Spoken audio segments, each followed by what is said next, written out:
नमस्कार, news makers में आपका स्वागत। मैं हूं प्रकाश हिंदुस्तानी। आज इस कार्यक्रम में हमारे खास मेहमान हैं मध्य प्रदेश ज्योतिष परिषद के अध्यक्ष आचार्य पंडित रामचंद्र शर्मा वैदिक जी। आपका स्वागत है हमारे स्टूडियो में वैदिक साहब। नमस्कार।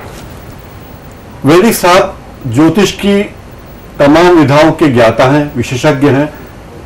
आउटलुक मैगजीन में कवर पे उनके फोटो आए हैं। नई दुनिया के संडे एडिशन में उनको कवर पे छापा गया है और देश के चुनिंदा 4 प्रमुख ज्योतिषियों में आपकी गणना होती है। आपने ज्योतिष के प्रति समर्पित है। भारद्वाज ज्योतिष और आध्यात्मिक शोध संस्थान के भी आप डायरेक्टर हैं। बहुत से लोग इस देश में से जो ज्योतिष को नहीं मानते, मैं भी उनमें से हूं जो ज्योतिष को मैं नहीं मानता, लेकिन करोड़ों लोग इस देश में हैं जो ज्योतिष को मानते हैं और ज्योतिष के हिसाब से ही अपने जीवन के सभी महत्वपूर्ण काम करते हैं। किसी नेता को टिकट मिलता है तो नामांकन भरने जाता है ज्योतिष के हिसाब से, किसी का घर बनता है तो ज्योतिष, पुल पुलिया उद्घाटन शिलान्यास हो तो ज्योतिष, फिल्मों की शुरुआत हो तो ज्योतिष, मुहूर्त ज्योतिष, ये सब चीजें हमसे जुड़ी हुई हैं। ये बताइए ज्योतिष को इतना क्यों मानते हैं लोग? कोई उसका वैज्ञानिक आधार है क्या ज्योतिष का? प्रत्यक्षम ज्योतिषम शास्त्रम चंद्रार्कौ यत्र साक्षिणौ। ज्योतिष एक विज्ञान है और इसके जो उदाहरण जो है सूर्य और चंद्र जो है इसके प्रत्यक्ष साक्षी है। ज्योतिष की उपादेयता एक मार्गदर्शक के रूप में है, एक गाइड के रूप में है। ज्योतिष और ज्योतिषी कोई भगवान नहीं होता है। ज्योतिष के जब सूर्य और चंद्रमा साक्षी हैं तो निश्चित रूप से इसका प्रभाव जो है पूरे मानव जीवन के ऊपर पड़ता है। ज्योतिष को विज्ञान के रूप में यदि आप माने या न माने, किंतु सूर्य और चंद्रमा को जो लोग मानते हैं वो लोग यह भी मानते हैं कि निश्चित रूप से ज्योतिष एक जनोपयोगी विज्ञान है। ज्योतिष एक विज्ञान है, यह शाश्वत सत्य है और सत्य को खोजना नहीं महसूस करना पड़ता है। यह वर्तमान का साक्षी और भविष्य का मार्गदर्शक भी है। अखबारों में ज्योतिष के कॉलम छपते हैं, भविष्यवाणी छपती है। 3 दिन पहले मैंने एक प्रमुख अखबार में मेरा भविष्य पढ़ा तो उसमें लिखा हुआ था कि आज आपके प्रेम संबंध प्रगाढ़ होने की संभावना है, आपकी प्रेमिका से अच्छे संबंध होने वाले हैं, विवाह की बात आगे बढ़ा सकते हैं। अब मेरे जिसके बच्चे बड़े बड़े हो चुके हैं, अब ऐसा कई लोगों के बारे में लिखा, तो कैसे 5 साल के बच्चे के बारे में भी वो भविष्य कैसे हो सकता है? देखिए, आज हमारे भारतवर्ष की आबादी 120 करोड़ से अधिक है और ज्योतिष में केवल 12 राशियां होती है। मेष, वृषभ, मिथुन, कर्क, सिंह, कन्या, तुला, वृश्चिक, धन, मकर, कुंभ, ये 12 राशियां 27 नक्षत्र और नवग्रहों पे ज्योतिष जो है आधारित है। तो ये भविष्य फल जो है यह एक सामान्य स्थिति है, सामान्य घटना है। इससे यदि हम ज्योतिष की तुलना करेंगे कि ज्योतिष सही है या गलत है या इसकी भविष्यवाणी सही है या गलत है, तो यह जो है कोई खास बात नहीं है। आदरणीय पंडित जी, आमतौर पर यह कहा जाता है कि जन्म के हिसाब से राशि बनाई जाती है, पत्रिका बनाई जाती है। अब उसी घड़ी में अगर कोई दूसरे प्राणी ने भी जन्म लिया, जिस घड़ी में मैंने जन्म लिया उसी घड़ी में कई शेर, भालू, चीते, खरगोश, गधे, सुअर सब ने जन्म लिया, कई प्राणियों ने जन्म लिया, तो क्या उनकी भी जन्म कुंडली ऐसी बनेगी? देखिए, ज्योतिष के अंदर जो है कुंडली विश्लेषण अपना एक महत्वपूर्ण स्थान रखता है। किस व्यक्ति का जन्म कौन से नक्षत्र में, कौन से लग्न में, किस समय और उसका जो अंश जो है कौन से अंश में हुआ, ये चीजें बड़ी महत्वपूर्ण होती है। तो जब कुंडली सामने मनुष्य की आती है तो उसके अंदर 12 भावों का तरह तरह का विचार जो है ज्योतिषी जो है करता है। आपका जो प्रश्न होता है वह उन्हीं भावों के आधार पर निर्धारित होता है। तो ये सामान्य भविष्य और ज्योतिष में कुंडली विश्लेषण, ये दोनों चीजों में अंतर है। कुंडली के अंदर जो भविष्य होता है वह सूक्ष्म गणनाओं पर आधारित होता है और वह गणना जो है, क्योंकि ज्योतिष के अंदर गणित और फलित ये 2 विषय होते हैं, तो फलित जो है भविष्यवाणी की ओर इशारा करता है। तो फलित में 60 से 70% जो है सत्यता जो है आंकी जा सकती है। 100% सत्यता इसके अंदर, फलित के अंदर जो देवज्ञ होता है, देवज्ञ का मतलब होता है जो साधक होता है, ईश्वर का जो आराधक होता है, वही 100% सही भविष्यवाणी कर सकता है। और आजकल जो है ज्योतिष जगत के अंदर कई जो है अनसीखिए, नवसीखिए जो है आ गए हैं, ज्योतिष का क ख ग भी नहीं जानते हैं और भविष्यवाणी करने चले जाते हैं। तो ऐसे में हमारे शास्त्र जो है वो कलंकित होते हैं, अपमानित होते हैं। लोगों ने इसको जो है सही गणना का तरीका क्या है? क्या जन्म पत्रिका देख के ज्योतिष बताना सही है या हस्तरेखा देख के ज्योतिष सही तरीके से बताया जाए? देखिए, ज्योतिष जानने के हस्तरेखा से भी ज्योतिष जाना जा सकता है, मस्तिष्क की रेखाएं देखकर भी ज्योतिष जा सकता है, किंतु जो कुंडली से जो परिणाम निकलते हैं, कुंडली के विश्लेषण से, वह परिणाम जो है अच्छे आते हैं। इसलिए कुंडली पर जो है ज्यादा ध्यान देना चाहिए। कुंडली में 12 जो है लग्न होते हैं, 12। आपका जन्म जैसे सपोज 3:40 पर हुआ, उस समय कौन सा लग्न था, वह लग्न जो है हम निर्धारित करते हैं और उस लग्न के आधार पर जो है पूरी कुंडली की जो है गणना की जाती है। यदि जन्म का वक्त सही बताना जरूरी है। जन्म का सही वक्त नहीं होगा तो कुंडली सही नहीं होगी। आमतौर पर अधिकतर लोगों के जन्म का सही वक्त होता नहीं। कोई घड़ी 10-15 मिनट, आधा घंटा तो आगे पीछे हो जाता। कब जन्म हुआ था? रात को 9 बजे हुआ होगा। तो 1 मिनट का, 1 सेकंड का भी यदि आप उसमें अंतर आया तो पूरी गणना जो है वो गलत हो जाती है और उसका कलंक जो है ज्योतिषी पर लगता है और ज्योतिष पर लगता है। ऐसी कोई बात नहीं है। ज्योतिष जो है एक जनोपयोगी विज्ञान के रूप में आज हमारे देश में ही नहीं, पूरे विश्व के अंदर स्वीकार किया जा रहा है। टेरो से भी भविष्यवाणी, केवल 78 पत्ते कैसे भविष्य बता सकते हैं और कुछ पत्ते फेंके तो कैसे भविष्य पता चलता है? देखिए, ये टेरो की जो गणना है इसके ऊपर मैं जो है विश्वास नहीं करता हूं। मेरी जो ज्योतिष के अंदर आस्था है, एक कुंडली विश्लेषण के अंदर पूर्ण रूपेण आस्था है और वही ज्योतिष में भविष्य का सही आकलन कर सकता है। आजकल तो तरह तरह के बाबा हो गए, निर्मल बाबा आ गए, मन्नत बाबा आ गए, जो बोलते हैं पानी बताशे खिलाओ गरीबों को तो भला हो जाएगा, कल्याण हो जाएगा, नौकरी लग जाएगी, शादी हो जाएगी, बच्चे हो जाएंगे। कोई कहता है कि दूध कुएं में डालो। तो ये सब चीजें क्या है? क्या इसका ज्योतिष से कोई संबंध है कि लोगों को भरमा रहे हैं? ये जो कृपा का जो प्रसाद आजकल जो बरस रहा है जी, इसका न तो ज्योतिष से कोई संबंध है, न धर्म से कोई संबंध है, न अध्यात्म से कोई संबंध है। ये पूर्णतः पाखंड है। हमारे धर्मशास्त्रों में इस प्रकार की कहीं भी कोई व्यवस्था नहीं है और यह हमारे शास्त्र को कलंकित करने का एक माध्यम जो है कुछ व्यावसायिक लोगों ने निकाल दिया है, जिसका ज्योतिष विज्ञान से कोई संबंध नहीं है। ये सब चीजें भरोसे के लायक नहीं है। बिल्कुल नहीं भरोसे के लायक। यानी आप कर्म करें और भगवान से फल की आशा करें, लेकिन पानी पताशे खिलाने से आप परीक्षा में पास नहीं होंगे। कर्मण्येवाधिकारस्ते मा फलेषु कदाचन।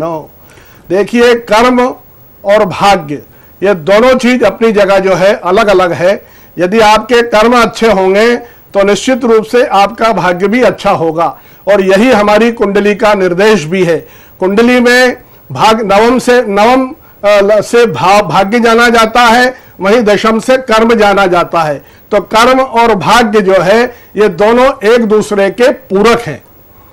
और ये आजकल नग नगीनों की दुकानें भी बहुत चल गई। हर ज्योतिष जो कहता है कि मेरे 100 रुपए फीस है, लेकिन वो 5000 रुपए के नग नगीने बेच देता है। देखिए, नग नगीने का जो व्यवसाय आजकल जो चला है, निश्चित रूप से वह एक छलावा है, क्योंकि असली नग और नगीने आजकल उपलब्ध नहीं हो पा रहे हैं। अपने हाथ में एक भी नग नहीं? मेरे हाथ में एक भी नग नहीं है, क्योंकि मैं नगों पे विश्वास नहीं करता हूं। क्योंकि असली नग, जैसे नीलम, यदि आप बाजार में खरीदने जाएंगे तो 200 रुपए में, 250 रुपए में नीलम बेच रहे हैं लोग। पुखराज यदि खरीदने जाएंगे तो 500 रुपए में पुखराज बेच रहे हैं। पुखराज असली जो है आपको आज 1 लाख रुपए से कम में नहीं मिल सकता है। वहीं नीलम भी जो है आपको 1 लाख, 1.25 लाख से जो है कम में नहीं मिल सकता है। और वही दूसरी ओर हीरा, पन्ना, ये सब जो है अत्यंत कास्टली जो है नग है। आज लोगों ने इनका व्यवसाय जो है, इमिटेशन जो है, आज रत्नों की जगह जो है परोसे जा रहे हैं, वह भी जो है एक अच्छा कार्य नहीं है। यह भी जो है हमारे साथ पूर्ण रूप से धोखा है। और रुद्राक्ष की तरह तरह के रुद्राक्ष बिक रहे हैं। ये एक मुखी रुद्राक्ष है, ये पंचमुखी रुद्राक्ष है, 3 मुखी रुद्राक्ष है। देखिए, ये रुद्राक्ष जो है भगवान शिव के आंसुओं से निर्मित हुए हैं। धर्मशास्त्रों में 1 से 14 मुखी रुद्राक्ष का हमारे यहाँ पे वर्णन प्राप्त होता है, किंतु आज असली रुद्राक्ष जो है देश में कहीं भी उपलब्ध नहीं है। ये रुद्राक्ष जो है नेपाल से हमारे देश में जो आज जो आ रहे हैं, वो प्लास्टिक के रुद्राक्ष जो है, नकली रुद्राक्ष जो है बेचे जा रहे हैं। वह भी हमारे साथ तो धोखा ही, जनता के साथ तो धोखा हो ही रहा है, वहीं भगवान के साथ भी जो है लोग धोखा कर रहे हैं। असली रुद्राक्ष मुझे मालूम है उसका प्रभाव कैसा होता है। श्रीमती इंदिरा गांधी के गले के अंदर 1 मुखी रुद्राक्ष था और वो उसकी माला भी धारण करती थी। जब वह 1 मुखी रुद्राक्ष उनके गले से कहीं गिर गया तो निश्चित रूप से उनके और उनकी सरकार के ऊपर ऐसा संकट आया कि उन्हें जेल जाना पड़ा। तो रुद्राक्ष अपने आप में एक महत्वपूर्ण चीज है, इसका अपना एक महत्व है, किंतु इसके नाम से जो नकली वस्तुएं जो है रुद्राक्ष के नाम से परोसी जा रही है, भ्रामक प्रचार जो किया जा रहा है, वह गलत है। ये नहीं होना चाहिए, नहीं होना चाहिए। आजकल तो टीवी पर हर चैनल पर, डीजी न्यूज को छोड़कर लगभग हर चैनल पर आप देखेंगे, न्यूज चैनल कहने को है, लेकिन वहां एक ज्योतिष नामक व्यक्ति बैठा होता है और वो ज्ञान बांटता रहता है। लोग फोन करते हैं और वो भविष्यफल बता देते हैं। ये कितना सही है? देखिए, ये सब चीजें जो है हास्यास्पद है और मैं इन चीजों का मध्य प्रदेश ज्योतिष परिषद के माध्यम से विरोध करता हूं। ज्योतिष एक जनोपयोगी विज्ञान है, मार्गदर्शक है, गाइड का काम करता है, लोगों को सही रास्ता बताता है। वहीं ये लोग जो है ज्योतिष के माध्यम से लोगों को भ्रमित कर रहे हैं, भ्रम में डाल रहे हैं, संशय पैदा कर रहे हैं। ऐसा जो है नहीं होना चाहिए, क्योंकि इसके माध्यम से हमारी विद्या जो है वह कलंकित होती है, हमारा शास्त्र जो है वह कलंकित होता है। ज्योतिष केवल जो है गाइड है, मार्गदर्शक है, वेद चक्षु है, वेद भगवान का नेत्र है और नेत्रों का काम होता है सही चीज को देखना। यदि ये वेद भगवान का नेत्र है तो इसके माध्यम से ये जो पाखंड क्यों हो रहा है, इसके ऊपर सरकार को जो है रोक लगाना चाहिए। हमारे जो स्वयंसेवी लोग हैं उनको भी इसके माध्यम से जागरूक होना पड़ेगा और हम लोग भी जो है इसके माध्यम से जागरण पैदा कर रहे हैं। तमाम जो है हमारे जो सम्मेलन होते हैं उनमें हम इन वस्तुओं को जो है, इन चीज़ों को उठा रहे हैं कि इस प्रकार के जो भ्रम पैदा करने वाले जो है आजकल टीवी चैनलों पे कार्यक्रम चलते हैं, उन पे रोक लगना चाहिए। ये जो कृपा का प्रसाद है ये भी टीवी चैनलों के माध्यम से चल रहा है और भी कई बाबा पैदा हो गए हैं, वो भी जो है ज्योतिष के नाम से व्यवसाय कर रहे हैं। यह ठीक नहीं है। आप बैंक में मैनेजर थे, राष्ट्रीयकृत बैंक में थे, अच्छी खासी तनख्वाह मिलती थी। अभी आप होते तो आपकी तनख्वाह लाख रुपए हो जाती। आपने वो सब छोड़ छाड़ के संस्कृत का अध्यापन करना शुरू किया, तो ऐसा क्या सूझा आपको? मेरा जो पारिवारिक परिवेश जो है पूर्णतः धर्मसम्मत, धार्मिक और सांस्कृतिक है और था। मेरे पूज्य पिताश्री पंडित नानूराम जी शर्मा वो ज्योतिष जगत के सूर्य थे, विद्वान थे। वहीं मेरे जो ज्येष्ठ भ्राता प्रोफेसर विजय शर्मा जी वो भी ज्योतिष जगत के अनन्य विद्वान थे। तो इसके ऊपर परिवार का जो है, परिवेश का जो है बहुत अच्छा असर होता है। 3 पीढ़ियों से हमारे यहाँ ज्योतिष जो है सेवा के रूप में लोगों को परोसा जा रहा है। उसी सेवा का जो है संकल्प जो है मेरे पिताश्री ने बचपन से मुझे दिलाया था और संस्कृत के प्रति मेरा रुझान जो है बचपन से था। 1952 से संस्कृत के प्रति मेरा जो है रुझान जो है रहा है। संस्कृत पाठशालाओं में मैंने अध्ययन किया। प्राचीन गुरुकुल पद्धति से मेरे पिताश्री ने मुझे जो है संस्कृत, वेद, कर्मकांड, ज्योतिष और धर्मशास्त्र का अध्ययन कराया। इन्हीं सभी बातों को ध्यान में रखते हुए और आजकल जो ज्योतिष के नाम से ये पाखंड फैल रहा है उसको कैसे दूर करूं, इन सभी चीज़ों को ध्यान में रखते हुए मैंने ज्योतिष जगत को जो है सिरोधार्य किया। मेरे भाई साहब ने और पिताजी ने और परिवार के लोगों ने मुझे प्रोत्साहित किया कि आप ये जो है शासकीय नौकरी बैंक की जो है छोड़ो और सेवा का माध्यम जो है ज्योतिष के माध्यम से अपनाओ। उन्हीं के पूज्य चरणों में, श्री चरणों में, जगत गुरु शंकराचार्य श्रृंगेरी महाराज के आशीर्वाद से मैंने जो है यह सेवा का माध्यम जो है अपनाया है और निरंतर जो है इस सेवा के माध्यम में मैं बह रहा हूँ। आपको देश के 4 प्रमुख ज्योतिषियों में गिना जाता है, तो आपकी फीस तो बहुत होगी हुई। कई यहाँ आते हैं ज्योतिषी तो विज्ञापन देते हैं अखबारों में, 5 स्टार में रुकते हैं, हजारों रुपए के एक सवाल के पैसे लेते हैं और 3-3 दिन इंतजार करना पड़ता है। देखिए, ये लोग जो ज्योतिष के नाम से इस प्रकार का कार्य कर रहे हैं यह ठीक नहीं है। मैंने आज तक किसी भी समाचार पत्र में न एक नए पैसे का विज्ञापन दिया है और न कहीं इस प्रकार का कोई काम किया है। तमाम लोगों के मेरे पास फोन आते हैं, पंडित जी मुझे पत्रिका बताना है, मेरा जो निर्धारित समय है उस समय लोग आते हैं और मेरी कोई निर्धारित फीस नहीं है। जो स्वेच्छा से देता है, क्यों कि अब ये परिवार का अर्थोपार्जन भी बहुत जरूरी है, ये जीविका का यापन करना भी बहुत जरूरी है। तो जो मेरी सेवा होती है उसके प्रतिफल के रूप में जो देता है स्वेच्छा से उसे मैं जो है स्वीकार करता हूं और कर्मकांड के माध्यम से भी जो है मेरी विद्या जो है, क्यों कि मैं ज्योतिष के साथ साथ अच्छा कर्मकांडी भी हूँ, वेदों का ज्ञाता भी हूँ, और जो शुक्ल यजुर्वेद माध्यमदिनी शाखा है उसके 40 अध्याय मैंने जो है गुरुमुख से जो है पूर्ण किए हैं। तो यज्ञ, कर्मकांड, धर्मशास्त्र, इन कार्यों में भी जो मैं है शुरू से बचपन से लगा हुआ हूँ, इसलिए मुझे जो है सेवा के रूप में यह सब स्वीकार करना पड़ता है। आपको देश के 4 प्रमुख ज्योतिषियों में माना जाता है। आपकी कई भविष्यवाणियां बिल्कुल सही निकली हैं। कौन कौन सी भविष्यवाणियां जिन पर आपको फख्र है? मेरी अधिकांश राजनीतिक भविष्यवाणियां, जिसमें 14वीं लोकसभा में राजग के सत्ता में न लौटने और कांग्रेस की सरकार बनने की एक महत्वपूर्ण जो भविष्यवाणी थी, जिसके अंदर जो है एक पत्रिका हमारे यहाँ से जो निकलती है दिल्ली से, उसके अंदर मेरी इन तमाम भविष्यवाणियों का जिक्र किया गया। उसके बाद 22 जुलाई 2008 को यूपीए सरकार विश्वास का मत प्राप्त कर लेगी और मनमोहन सिंह जी ही देश के प्रधानमंत्री बनेंगे। ये तीसरी और चौथी भविष्यवाणी जो है राष्ट्रीय स्तर पर मेरे द्वारा की गई। 15वीं लोकसभा में यूपीए की सरकार बनेगी, ये एक महत्वपूर्ण भविष्यवाणी थी। और सोनिया गांधी पुनः किंग मेकर बनेगी, ये भविष्यवाणी मेरी जो है अक्षरशः सत्य हुई। मनमोहन सिंह जी पुनः प्रधानमंत्री बनेंगे, ये भी भविष्यवाणी हुई। उसका जनाधार बढ़ेगा, वो भी भविष्यवाणी हुई। राहुल गांधी पीएम नहीं बनेंगे, वो भी भविष्यवाणी सही हुई। आडवाणी जी को शनि पीएम नहीं बनने देगा, यह भी भविष्यवाणी सही हुई।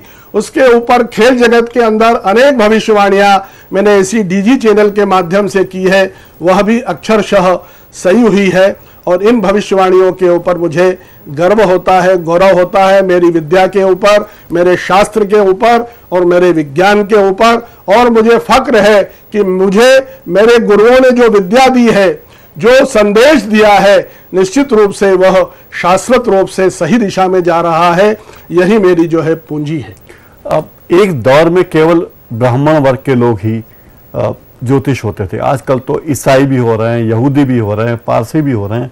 सारे धर्मों के लोग भारतीय गणना से ज्योतिष का कार्य कर रहे हैं। बेजान दारू वाला एक प्रमुख पारसी ज्योतिष है जो तमाम अखबारों में कॉलम लिखते हैं। तो कोई प्रतिबंध तो नहीं मानते आप इसमें?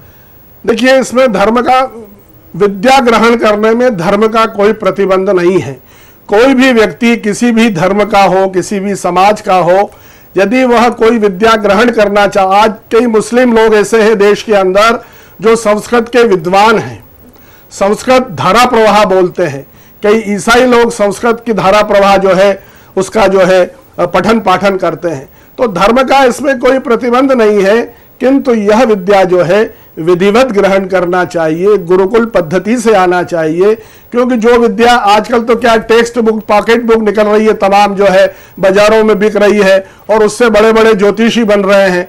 तो ज्योतिष का एक निर्धारित शास्त्र है, एक विज्ञान है, उस शास्त्र के अनुरूप यदि आप विद्या अध्ययन करेंगे, चाहे वो कोई भी धर्म का व्यक्ति हो, तो निश्चित रूप से उसका फलादेश सही आएगा, उसकी गणना सही होगी और वो सही ज्योतिषी के रूप में माना जाएगा।